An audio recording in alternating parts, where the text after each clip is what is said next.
복된 주님의 날입니다.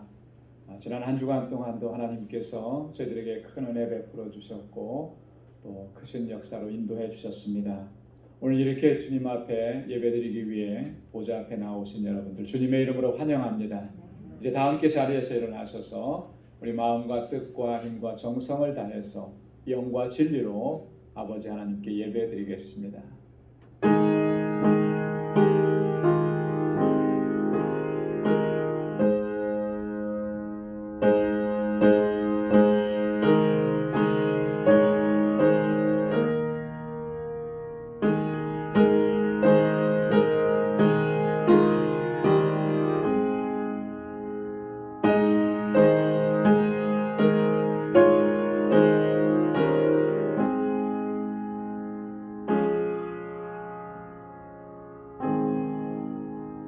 저희가 주의 크신 은혜를 기념하여 말하며 주의 의를 노래하리이다.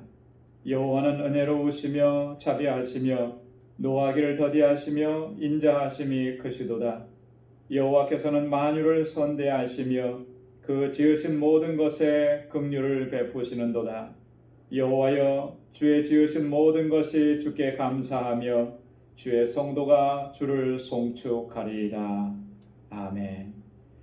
은혜가 풍성하시고 자비하신 여호와 하나님 아버지, 지난 한 주간도 주님의 크신 사랑과 은혜 가운데 저희들을 지키시고 인도해 주시고 오늘 이 날을 거룩하고 복되게 구별하셔서 주님의 보좌 앞으로 저희들을 인도하시고 하나님을 예배하고 주님을 찬양케 하시니 감사합니다. 이 시간 주의 보좌 앞에 나아갈 때 우리의 눈을 들어 여호와 하나님 주님의 영광을 보게 하여 주시고 아버지 하나님, 우리의 마음과 우리의 안에 있는 더러운 모든 것 주님 앞에 고백하게 하셔서 우리 주님의 십자가의 보혈로 깨끗하게 씻어주시고 정결하게 하시며 하나님 받으시기에 합당한 예배 올려드릴 수 있도록 인도하여 주옵소서. 온 마음과 힘을 다하여 주님을 예배하는 이 예배를 받아주시고 오늘 우리 가운데 임재하셔서 하나님의 예비하신 은혜와 평강으로 가득히 채워 주옵소서. 예수님의 이름으로 기원하옵나이다. 아멘. 전능하사 천지를 만드신 하나님 아버지를 내가 믿사오며 그 외아들 우리 주 예수 그리스도를 믿사오니 이는 성령으로 잉태하사 동정녀 마리아에게 낳으시고 본디오 빌라도에게 고난을 받으사 십자가에 못 박혀 죽으시고 장사한 지 사흘 만에 죽은 자 가운데서 다시 살아나시며 하늘에 오르사 전능하신 하나님 우편에 앉아 계시다가 저리로서 산 자와 죽은 자를 심판하러 오시리라. 성령을 믿사오며 거룩한 공예와 성도가 서로 교통하는 것과 죄를 사하여 주시는 것과 몸이 다시 사는 것과 영원히 사는 것을 믿사옵나이다. 아멘. 자리에 앉으시기 바랍니다. 찬송 53장 새 찬송가 9장 함께 찬양 드리겠습니다.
원능과 지혜와 사랑 구원의 하나님 우리 예배를 받아주시옵소서.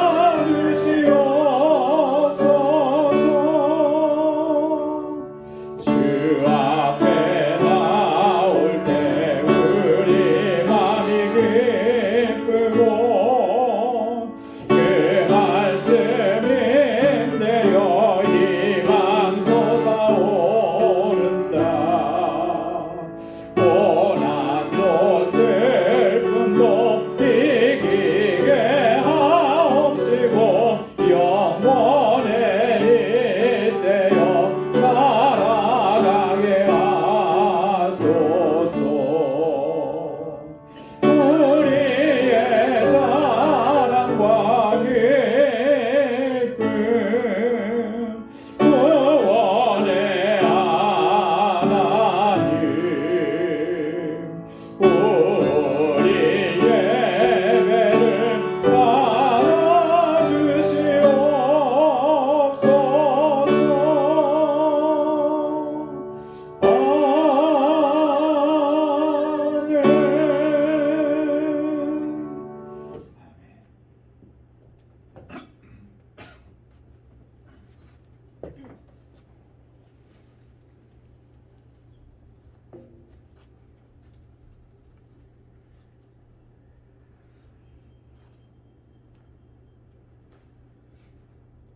환난 중에서도 역사하시는 하나님 아버지, 오늘 주님의 날 거룩한 성일을 허락하시고 주님 앞에 제단을 쌓을 수 있도록 은혜 주신 것 진심으로 감사를 드립니다. 찬양이 늘 하나님 앞에서 나타나게 하시고 우리 생애가 마지막까지 하나님의 영광을 위하여 노력하며 살아가게 하옵소서. 저희들은 연약합니다. 주님의 보혈로 저희들을 긍휼히 여겨주시고 보호하시며 또한 지금 현재의 코로나로 인하여 정신적으로나 마음이 나약해진 사람들이 많고 어려움에 시달리고 있음을 주님 앞에 고백드립니다. 이 어려운 분들을 기억하게 하시고 말씀과 기도로 이기게 하여 주시옵소서. 출애굽기 20장 8절에서 안식일을 기억하여 거룩하게 지키라. 하나님의 명령이여 언약입니다. 기억하게 도와주시고 대제사장이신 예수님, 우리 죄에서 구원하신 예수님, 우리는 하나님께서 보아라고 하였습니다. 하나님 앞에서 쓰임받는 귀한 보아가 되게 도와주시옵소서. 방주 제단 위에 기쁨과 은혜가 충만하게 하옵소서. 하나님께서 원하는 영광을 나타내는 교회가 되게 하시고 이 주일학교, 유스트그룹 그리고 EM 성장과 전도사님을 건강히 지켜주시고 전tuk수 선교사님과 알라메다 방주교회 부흥하도록 지켜주시옵소서. 목사님, 이제 말씀을 전합니다. 하나님께서 성령을 강하게 불어넣어 주시고 참 마음에 준비한 것을 저희들에게 말씀을 할 때에 하나님의 임재를 맛보는 경험하는 귀한 복된 말씀으로 인쳐 주시옵소서.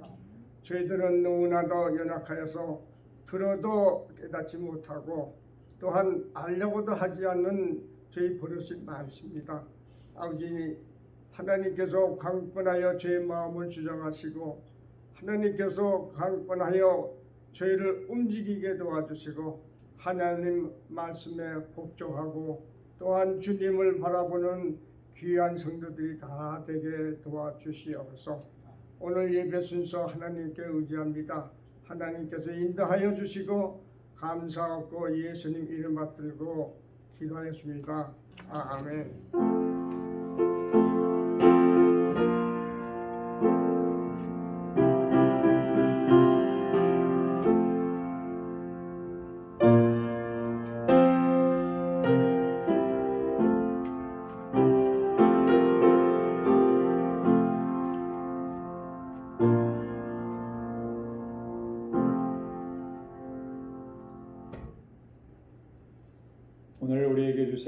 하나님의 말씀 구약 성경 다니엘 제9장 3절에서 19절까지 말씀입니다. 다니엘서 제9장 3절에서 19절까지 말씀 제가 봉독하도록 하겠습니다. 내가 금식하며 베옷을 입고 죄를 무릅쓰고 주 하나님께 기도하며 간구하기를 결심하고 내 하나님 여호와께 기도하며 자복하여 이르기를 크고 두려워할 주 하나님, 주를 사랑하고 주의 계명을 지키는 자를 위하여 언약을 지키시고 그에게 인자를 베푸시는 자시여, 우리는 이미 범죄하여 패역하며 행악하며 반역하여 주의 법도와 규례를 떠나싸우며 우리가 또 주의 종 선지자들이 주의 이름으로 우리의 열왕과 우리의 방백과 열조와 온 국민에게 말씀한 것을 듣지 아니하였나이다. 주여, 공의는 주께로 돌아가고 수욕은 우리 얼굴로 돌아옴이 오늘날과 같아서 유다 사람들과 예루살렘 거민들과 이스라엘이 가까운 데 있는 자나 먼 데 있는 자가 다 주께서 쫓아보내신 각국에서 수욕을 입었사오니 이는 그들이 주께 범죄하였음이니이다. 주여, 수욕이 우리에게 돌아오고 우리의 열왕과 우리의 방백과 열조에게 돌아온 것은 우리가 주께 범죄하였음이니이다마는 주 우리 하나님께는 긍휼과 사유하심이 있사오니 이는 우리가 주께 패역하였음이오며 우리 하나님 여호와의 목소리를 청종치 아니하며 여호와께서 그 종 선지자들에게 부탁하여 우리 앞에 세우신 율법을 행치 아니하였음이니이다. 온 이스라엘이 주의 율법을 범하고 치우쳐 가서 주의 목소리를 청종치 아니하였으므로 이 저주가 우리에게 내렸으되 곧 하나님의 종 모세의 율법 가운데 기록된 맹세대로 되었사오니 이는 우리가 주께 범죄하였음이니이다.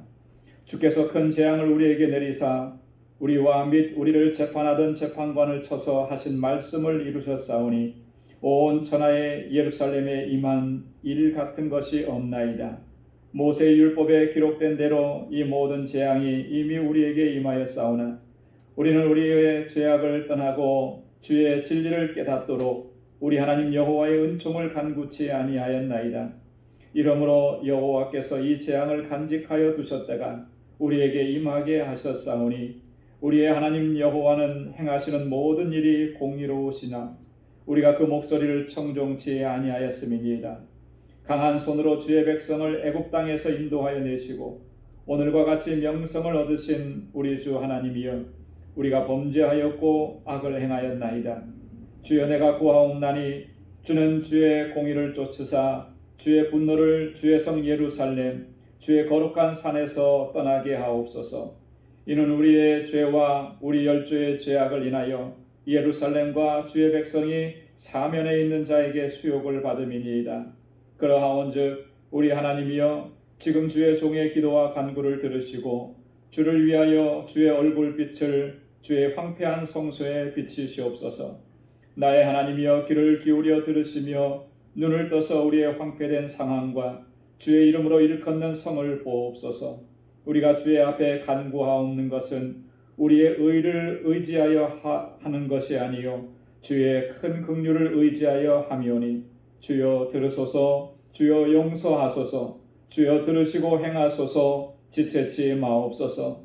나의 하나님이여, 주 자신을 위하여 하시옵소서. 이는 주의 성과 주의 백성이 주의 이름으로 일컫는 바 됨이니이다. 아멘. 할렐루야.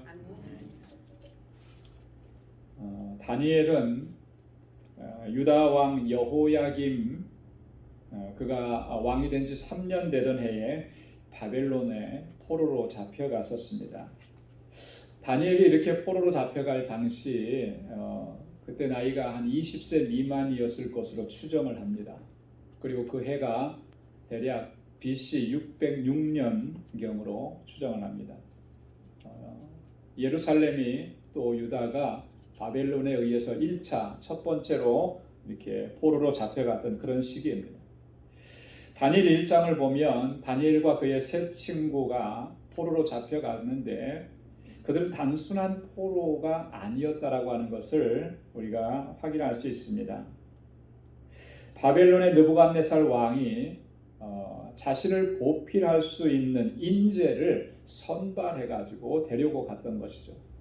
다니엘 1장 4절로 5절 말씀에 보면 곧 흠이 없고 아름다우며 모든 재주를 통달하며 지식이 구비하여 학문에 익숙하여 왕궁에 모실 만한 소녀를 데려오게 하였고 3년을 기르게 하였으니 그 후에 그들로 왕의 앞에 모셔 서게 하려 함이었더라.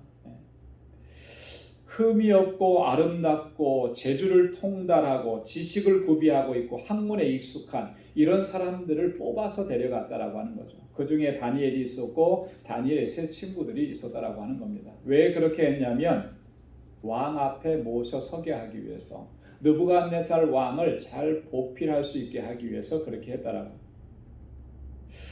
다니엘은 특별한 하나님의 은총을 입었습니다. 하나님께서 다니엘에게 지혜를 주셨고 또 특별한 능력을 주셨어요. 그래서 바벨론의 느부갓네살 왕 때부터 시작을 해가지고 벨사살 왕, 다리오 왕, 그리고 이 바사의 고레스 왕 시대까지 활동을 했습니다.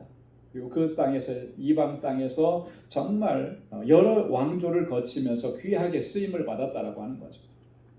하나님께서 다니엘에게 주신 특별한 은총 중에 하나는 뭐냐면 여러 가지 이상을 보여주신 겁니다. 이상이라고 하는 것은 영어 성경에 보니까 비전이라고 했어요. 하나님의 비전을 보여주신 거예요. 하나님 보여주시기만 한 것이 아니고 그 이상의 뜻과 의미를 깨달을 수 있는 그런 능력도 다니엘에게 허락해 주셨습니다. 오늘 본문 말씀을 길게 읽었는데요. 본문 말씀 바로 앞에 보면 1절과 2절에 보면 다니엘이 한 가지 또 깨달은 것을 기록을 해놓고 있습니다. 뭘 깨달았냐면 하나님께서 예레미야 선지자를 통해서 하셨던 그 말씀의 의미를 깨달아. 예레미야에게 무슨 말씀을 해주셨냐면 예루살렘의 황무함이 70년 만에 마칠 것이다 라고 하는 말씀을 주셨는데 그 의미, 그때 이런 것들에 대해서 깨달았다라고 하는 거죠. 예레미야 29장 10절 말씀에 보면 하나님께서 예레미야를 통해서 그렇게 말씀하셨습니다. 나 여호와가 이같이 말하노라. 바벨론에서 70년이 차면 내가 너희를 권고하고 나의 선한 말을 너희에게 실행하여 너희를 이곳으로 돌아오게 하리라. 이스라엘이 범죄해서 우상 숭배하고 하나님의 명령을 거역해서 그들이 포로로 잡혀가게 될 것이지만 그 기간은 70년이라는 거예요. 70년이 차면 다시 돌아오게 하리라. 이게 하나님의 약속이었는데 그게 무엇을 의미하는지, 그게 어느 때에 이루어질 것인지 오늘 지금 다니엘이 깨닫게 되었다라고 하는 거죠. 이러한 사실을 깨닫고 나서 다니엘은 하나님 앞에 엎드려서 기도하기 시작을 했습니다. 오늘 우리가 본문의 말씀을 길게 읽었습니다만 본문의 말씀은 전체가 다 다니엘의 기도예요. 오늘 이 다니엘의 기도를 보면 기도의 정석이라고 하는 것을 우리가 생각을 하게 됩니다. 우리가 어떻게 기도해야 하고 무엇을 위해서 기도해야 하는지 그것을 잘 보여주는 기도의 모범과 같은 것이라고 하는 거죠. 그래서 오늘 이 시간에는 다니엘이 어떤 내용으로 기도하고 있는지, 그리고 우리가 어떻게 기도해야 하는지, 어떻게 기도해야 하나님의 사죄와 긍휼과 자비의 은총을 입을 수 있는지 이런 부분들을 함께 상고해 보기를 원하는 것입니다. 오늘 다니엘의 기도를 보면요, 다니엘은 철저하게 죄를 고백하고 회개했다라고 하는 거예요. 철저하게. 오늘 본문 말씀을 봉독하면서도 여러분들이 느끼셨겠지만 그 죄를 고백하고 죄를 인정하고 하나님 앞에 회개하는 모습이 계속 반복돼서 나오죠. 3절 말씀에 보면 내가 금식하며 베옷을 입고 죄를 무릅쓰고 주 하나님께 기도하며 간구하기를 결심하고, 하나님 앞에 결심하고 기도하는 거예요. 금식하면서 기도합니다. 베옷을 입고 죄를 무릅쓰고 그렇게 기도해요. 여러분, 이 장면이 어떤 모습을 보여주는 것이죠? 회개의 모습을, 그죠? 참회하는 모습을 보여주는 것입니다. 금식하고 죄를 무릅쓰고 베옷을 입고. 오늘 다니엘의 기도는 대부분이 다 죄를 고백하고 회개하는 내용이라. 여러분, 그래서 이 설교가 끝나고 나서 돌아가신 후에 이 본문의 말씀을 다시 한번 천천히 묵상하면서 읽어보시면 굉장히 은혜가 되고 또 도전이 되고 또 새롭게 결단할 수 있게 될 것 같아요. 오늘 이 다니엘이 이렇게 철저하게 회개하고 또 죄를 고백하는 모습을 보면 다니엘이 이 죄의 문제를 얼마나 심각하게 받아들이고 있는지를 잘 이해할 수가 있다라고 하는 거예요. 오늘날 이 시대를 보면요, 이 죄의 문제를 대수롭지 않게 생각하는 경향이 너무나 농후합니다. 우리가 살아가는 이 사회 속에서도 보면요, 죄를 죄로 인식하지 않는 거예요. 엄청난 죄를 짓고도 그게 정말 얼마나 심각하고 무서운 것인지를 깨닫지 못해요. 심지어는 우리가 신앙생활하고 있으면서도 하나님 앞에 범죄하고도 이 죄의 문제가 얼마나 심각한 것인지 깨닫지 못하고 그냥 지나가 버리는 거예요. 이게 아주 심각한 문제예요. 다니엘은 지금 하나님 앞에 기도하면서 이 죄의 문제가 얼마나 심각한지를 그 기도 속에 지금 잘 담고 있다라고 하는 거예요. 이렇게 포로 생활을 하게 된 것이 자신들의 죄의 결과라고 하는 것을 분명하게 인식하면서 하나님 앞에 회개하고 있는 거예요. 자, 5절과 6절 말씀을 한번 보십시오. 우리는 이미 범죄하여 패역하며 행악하며 반역하여 주의 법도와 규례를 떠났사오며 우리가 또 주의 종 선지자들이 주의 이름으로 우리의 열왕과 우리의 방백과 열조와 온 국민에게 말씀하신 것을 듣지 아니하였나이다. 우리 이렇게 범죄했다라고 하는 것을 고백하잖아요. 또 8절 말씀도 보십시오. 주여 수욕이 우리에게 돌아오고 우리의 열왕과 우리의 방백과 열조에게 돌아온 것은 우리가 주께 범죄하였음이니다마는, 우리가 이렇게 수욕을 당하게 된 거 원인이 뭐라는 겁니까? 우리가 주께 범죄했기 때문이라고 하는 거예요. 15절 말씀도 보십시오. 강한 손으로 주의 백성을 애굽 땅에서 인도하여 내시고 오늘날과 같이 명성을 얻으신 우리 주 하나님이여 우리가 범죄하였고 악을 행하였나이다. 하나님께서는 그 놀라운 구원의 은혜를 베풀어 주셨지만 우리는 그 은혜에 합당하게 살아가지 못하고 항상 범죄하고 항상 악을 행했습니다. 이렇게 고백하는 다니엘의 이 죄를 고백하는 모습을 보면요, 얼마나 구체적으로 그가 고백하고 있는지를 우리가 알 수 있습니다. 범죄라는 말, 패역이라는 말, 행악한 반역했다라고, 주의 법도와 규례를 떠났다고 얘기해요. 선지자들을 통해 주신 말씀을 듣지 않았다. 일일이 하나하나 구체적으로 범죄한 사실에 대해서, 죄악된 사실에 대해서 그대로 솔직하게 다 고백하는 거예요. 9절과 10절 말씀에도 보면 주께 우리가 패역했고 주의 목소리를 청종치 아니하였고 주의 율법을 행하지 아니했습니다. 하나하나 조목조목 따집니다. 15절에도 보면 우리가 범죄하였고 악을 행했습니다. 이렇게 구체적으로 죄를 고백하고 철저하게 회개하면서 이 모든 수욕이 다 우리의 죄 때문입니다. 죄의 결과입니다. 이렇게 고백합니다. 여러분, 우리가 하나님 앞에 기도할 때 우리의 죄를 고백하는 기도를 해요. 그렇죠? 그 기도에 우리 성경 공부하고 할 때 기도의 5가지 요소 하면 그 안에 꼭 들어가는 게 죄의 고백인데요.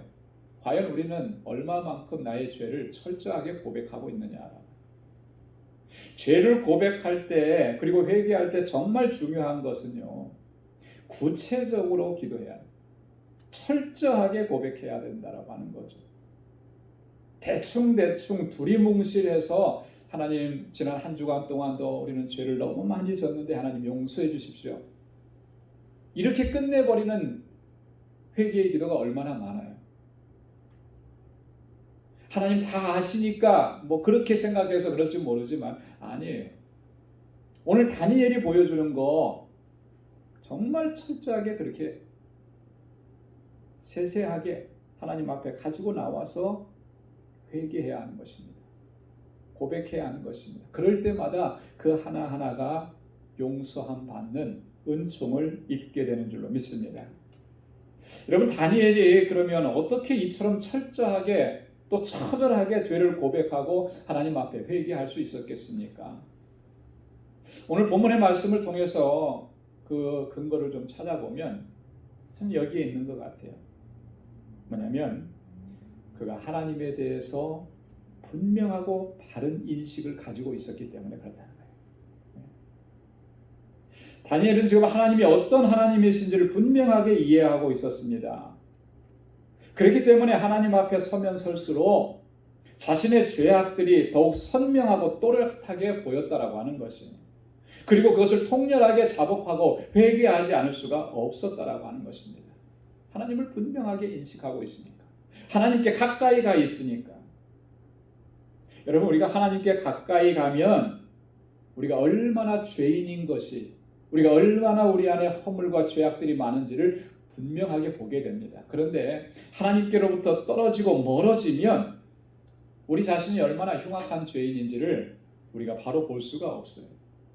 이건 마치 뭐와 똑같으냐면, 우리가 빛을 가까이 가면 그 주변에 있는 것을 낱낱이 자세하게 볼 수 있는 것처럼, 그러나 빛을 멀어지면 어떻습니까? 다 희미해지고 어두워지고 잘 안 보이는 거예요. 이런 것과 같다라고 하는 것이죠.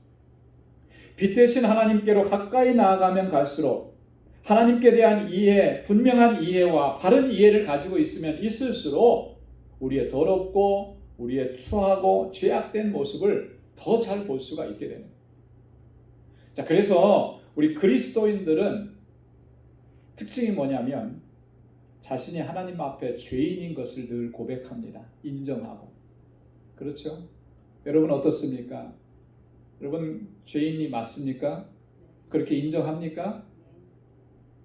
용서함 받았지만 그럼에도 불구하고 여전히 죄인이어서 세상 살면서 수많은 죄를 짓고 가는 거 우리는 인정해요. 다 겸손하게 인정. 자, 그런데 세상의 사람들, 믿지 않는 사람들은 어떻습니까? 자신이 죄인이라는 사실을 인정합니까? 인정 안 해요. 절대 안 합니다. 그렇죠?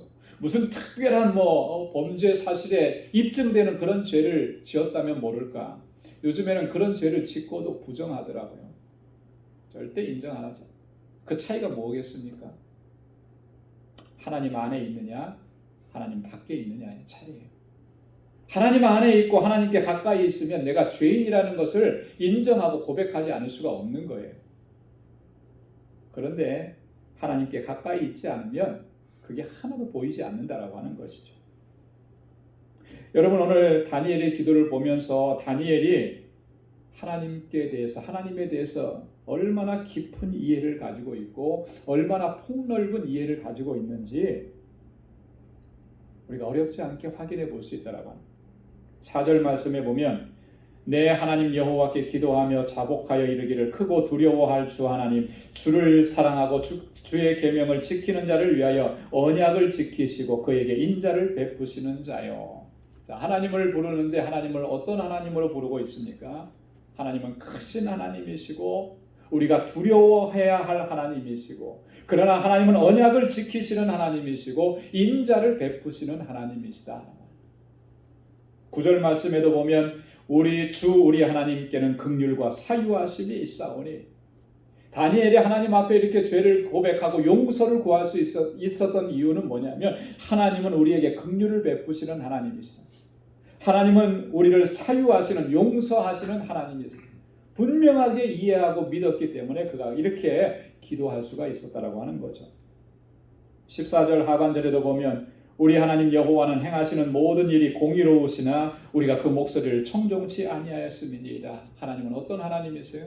공의의 하나님이시라는 거예요. 공의의 하나님.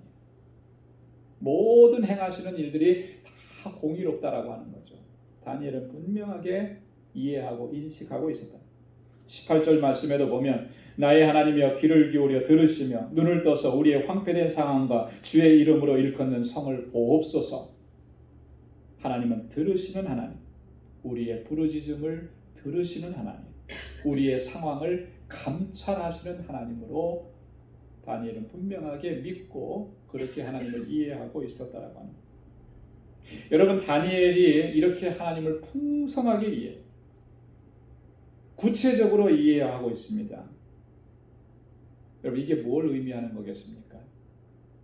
어떻게 하나님을 이렇게 풍성하고 분명하게 이해할 수 있었을까? 그것은요, 다니엘이 그만큼 하나님과 깊은 교제를 나누었다라고 하는 것을 의미하는 거예요. 하나님과의 깊은 교제가 있었기에 그는 하나님을 더 깊이 알아갈 수가 있었고 체험할 수가 있었다라고 합니다. 하나님을 분명하게 인식할 수 있습니다. 이렇게 하나님을 인식하고 나니까 하나님을 더 깊이 이해하고 나니까 어떤 마음이 생기는 거예요? 두렵고 떨리는 마음이 생기는 거죠. 두렵고 떨리는. 자기의 죄악뿐만 아니라 자기의 민족의 죄악까지도 바로 보게 되는 것입니다. 그래서 하나님 앞에 철저하게 고백하고 회개할 수가 있었다. 여러분, 우리들에게 절실하게 필요한 게 뭐겠습니까? 그것은요, 하나님을 더 깊이 알아가는 거예요. 하나님을 더 깊이 체험하게 돼요. 이게 필요한 신앙의 여정이라고 하는 것은 바로 이거예요. 하나님을 더 깊이 알아가는 것이죠. 하나님께서 자신을 계시해 주신 하나님의 말씀을 통해서 우리는 하나님을 더 깊이 알아가고 우리의 삶에서 역사하신 그 하나님의 모든 은혜의 역사들을 통해서 우리는 하나님을 더 깊이 체험하고 그래서 하나님에 대한 바른 이해를 갖게 됩니다.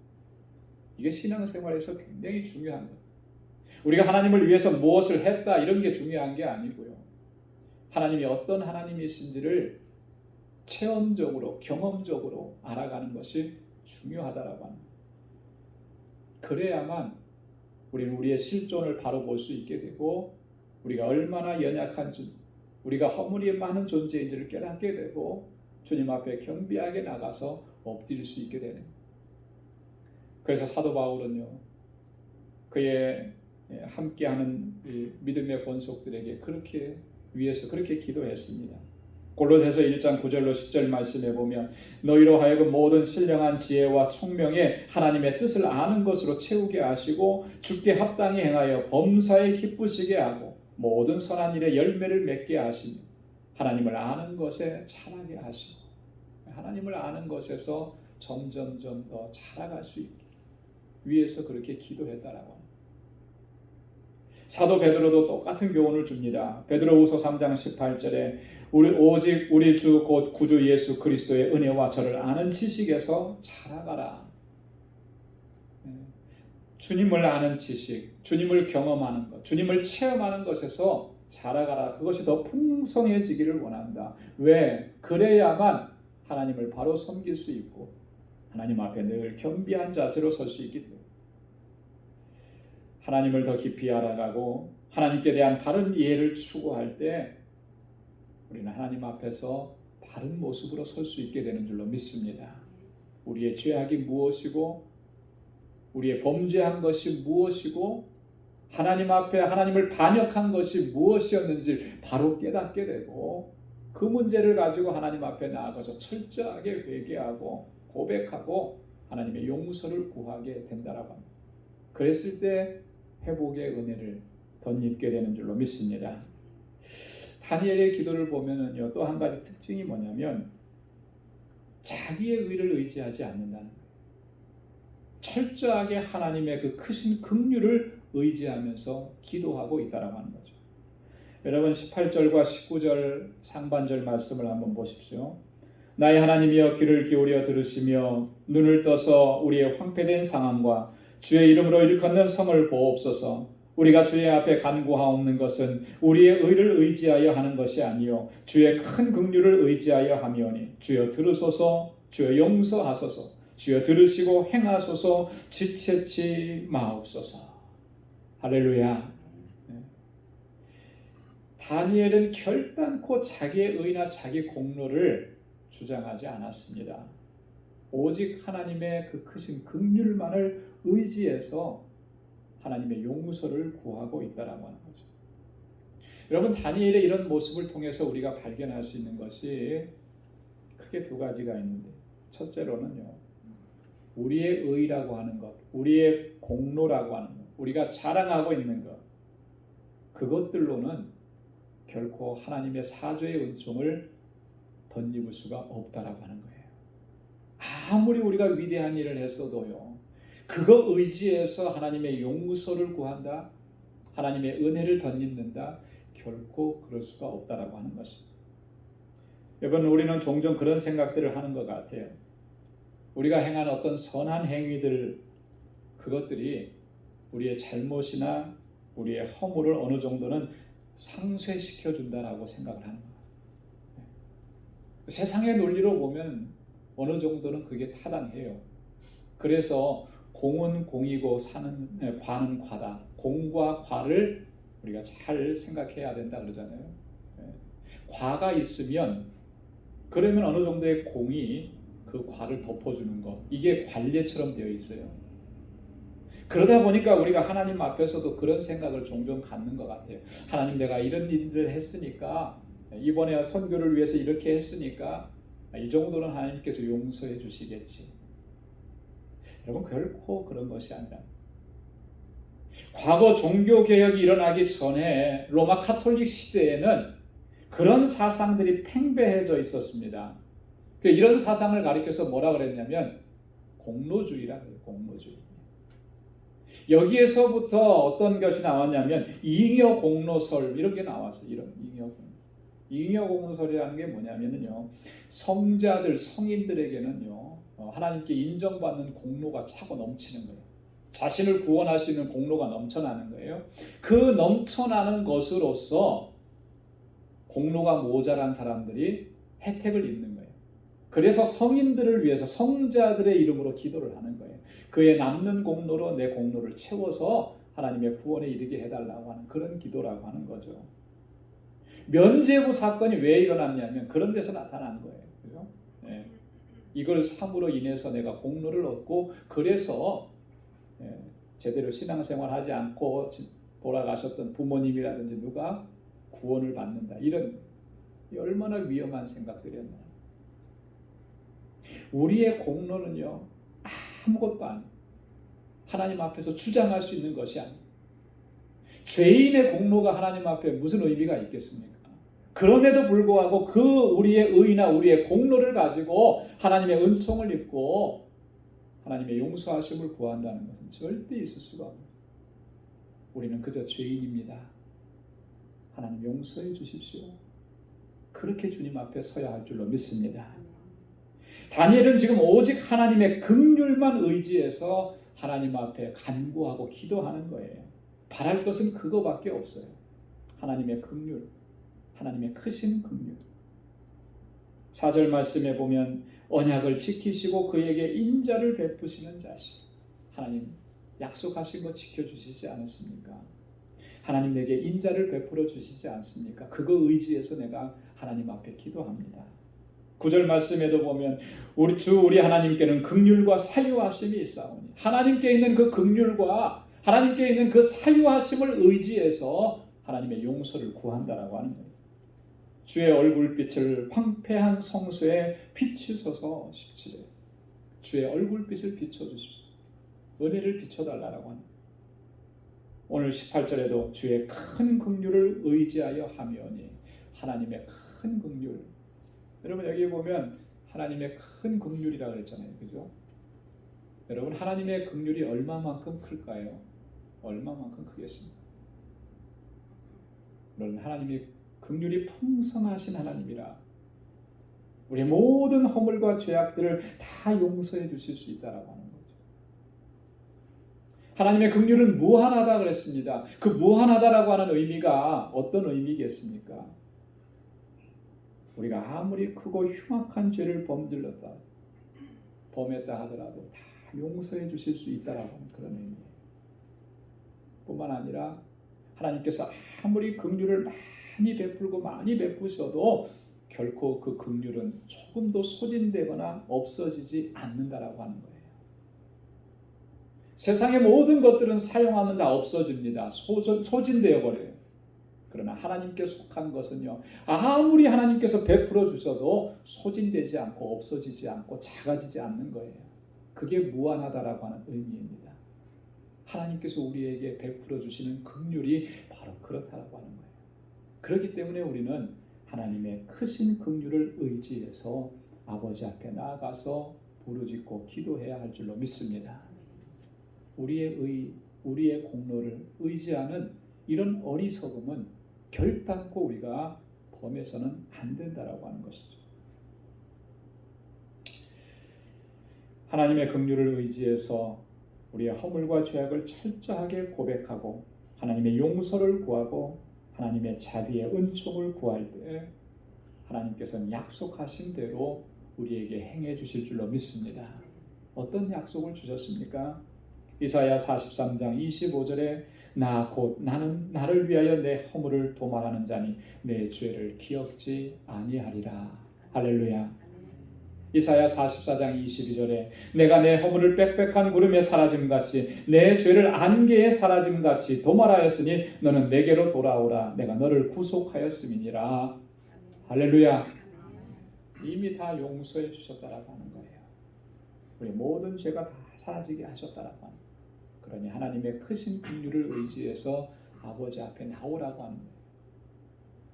우리의 의를 의지하는 것이 아니요 주의 큰 긍휼을 의지하여 하면 주여 들으소서, 주여 용서하소서. 다니엘이 기도했습니다. 오늘 다니엘이 금식하며 베옷을 입고 죄를 무릅쓰고 여호와 하나님께 나아가서 간구하고 기도하고 통회하고 자복하고 하나님의 긍휼을 구했던 것처럼 우리가 날마다 그렇게 주님 앞에 나아가야 할 줄 믿습니다. 하나님의 은혜가 없으면 우리는 단 한순간도 살아갈 수 없는데 하나님께로부터 오는 그 은혜를 가로막는 것이 있어요. 이게 뭐냐면 우리가 회개하지 않은, 하나님 앞에 고백하지 않은 그 죄악들이 그 모든 것들을 가로막는다라고 하는 거예요. 죄를 뿌려야 합니다. 베옷을 입어야 합니다. 금식하며 아버지 앞에 나아가야 합니다. 통회하고 자복하는 것마다 하나님께서는 그 크신 긍휼로 덮어주시고 사유해 주시고 은총을 덧입혀 주시는 줄로 믿습니다. 그 은혜가 저와 여러분들에게 함께하기를 주님의 이름으로 축원합니다. 기도하겠습니다. 하나님 아버지 감사합니다. 오늘도 이 아침 이렇게 하나님을 예배하며 아버지 하나님께서 원하시는 것이 무엇인지를 깨달을 수 있도록 주님의 말씀 우리의 귀에 우리의 마음에 들려주시니 감사합니다. 다니엘이 하나님 앞에 금식하며 회개하며 기도했던 것처럼 오직 하나님의 그 크신 긍휼을 의지하며 주님 앞에 간구했던 것처럼 오늘 저희들도 주님 앞에 그렇게 나아갈 수 있도록 도와주옵소서. 하나님은 어떤 분이신지 하나님의 그 풍성하심과 하나님의 그 넓으심과 깊으심을 바로 이해할 수 있는 영적 지혜를 우리에게 허락하여 주옵소서. 하나님께서 말씀하신 그 말씀을 통하여서 하나님께서 우리에게 역사하신 그 놀라우신 은혜의 역사들을 통해서 하나님을 더 깊이 알아갈 수 있게 하시고 겸손하게 주님 앞에 서서 주님을 섬길 수 있는 우리 모든 방주의 권속들이 되게 하여 주옵소서. 감사하며 예수님의 이름으로 기도드리옵나이다. 아멘. 찬송 334장 새 찬송가 276장 부르시면서 준비하신 예물 하나님께 드리겠습니다.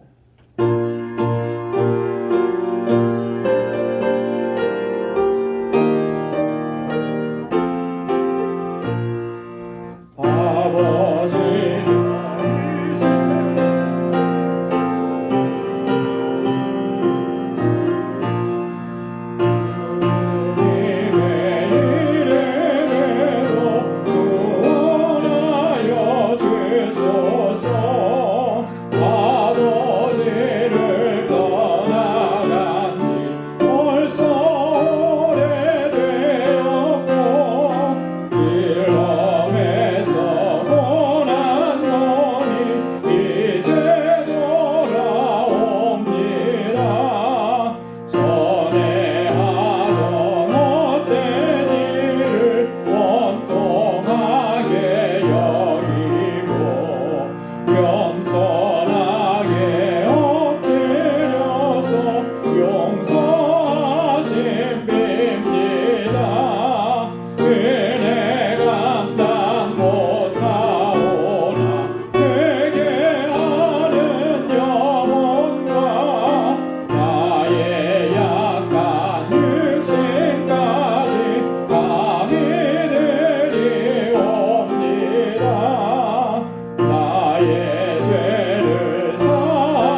가진 모든 것 다 주의 것이니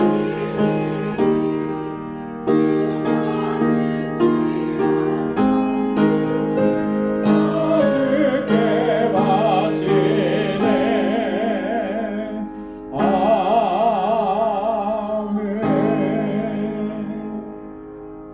은혜가 풍성하시고 자비로우신 여호와 하나님 아버지, 오늘 이처럼 거룩하고 복되게 구별하신 주님의 날, 저희들 이렇게 마음을 같이하고 뜻을 같이하여 하나님 예배하게 하시고 주님 찬양하게 하시고 주님의 들려주시는 말씀을 듣게 해주셔서 감사합니다. 하나님께서 우리에게 베풀어 주신 그 은혜가 얼마나 놀랍고 크신지 저희들 단 한순간도 잊지 않도록 저희들 주장하여 주옵소서. 비록 우리의 삶의 상황과 여건들이 참 힘들고 어렵지만 하나님, 이것 때문에 낙심하고 절망하고 하나님 앞에 불평하고 원망하지 않도록 주 성령께서 우리를 주장하여 주옵소서. 고난이 클수록 환난이 깊을수록 그 안에 하나님의 은혜가 더 놀라운 것이 숨겨져 있음을 믿음의 눈으로 볼 수 있도록 도와주옵소서.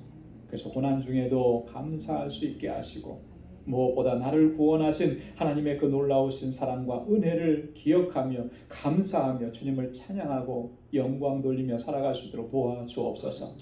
오늘 이 시간 이렇게 하나님 앞에 예배드리며 주님께서 우리에게 허락해 주신 물질을 구별하여서 감사의 예물로, 또한 하나님께서 나의 주인 되심을 고백하고 하나님의 말씀대로 순종하기로 결단하며 11조의 예물로, 땅 끝까지 이르러 내 증인되라고 하신 주님의 명령을 기억하며 선교의 예물로, 내 이웃을 내 몸과 같이 사랑하라고 하신 주님의 말씀을 기억하며 구제의 예물로, 또 주님께서 세워주신 이 귀하고 복된 제단과 우리 믿음의 권속들을 위해서 눈물로 기도하며 건축 예물로 주님 앞에 올려드립니다.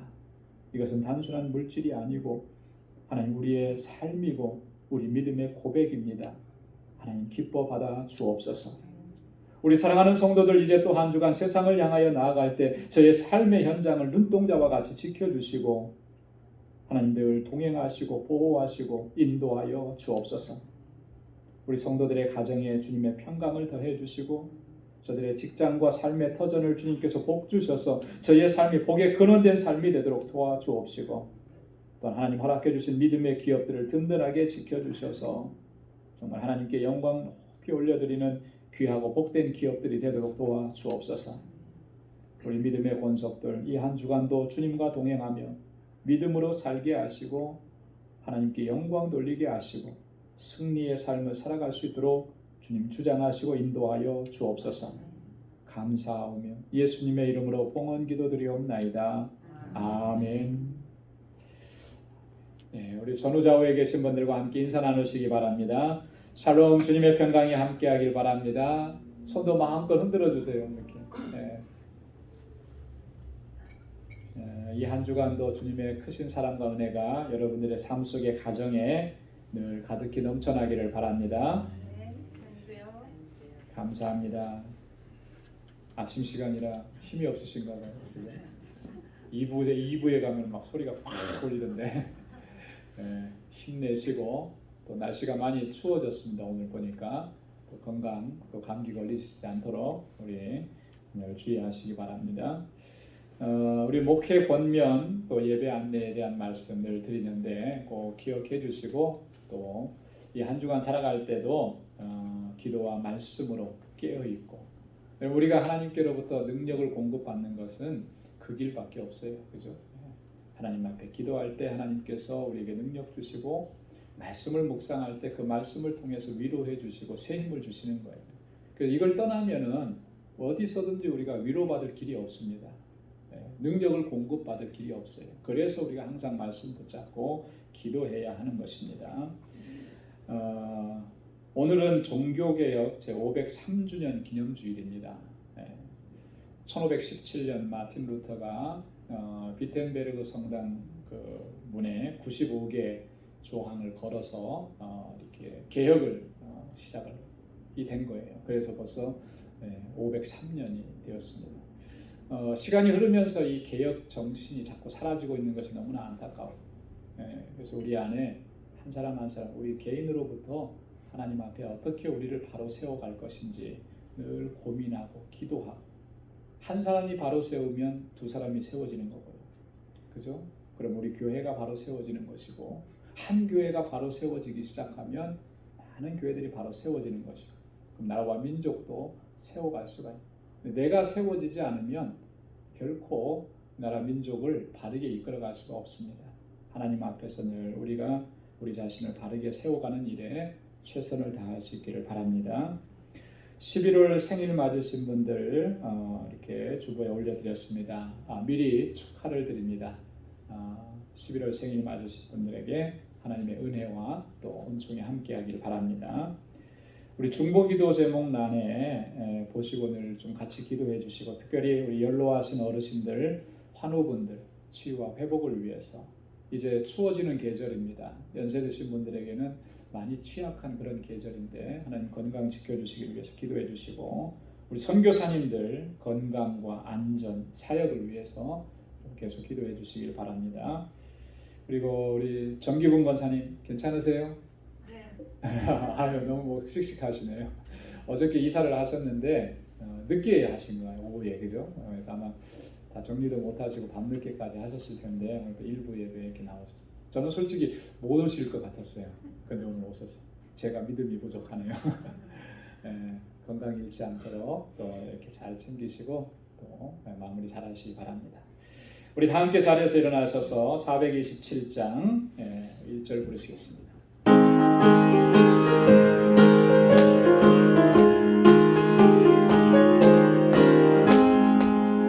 내가 매일 기쁘게 술례 얘기를 해가는 주의 팔이 나를 안보하며, 내가 주의 큰 복을 받는 참된 비결은 주의 영이 함께함이라. 성령이 계시네, 할렐루야 함께하시네. 좁은 길 걸으며 밤낮 기뻐하는 것 주의 영이 함께함이라.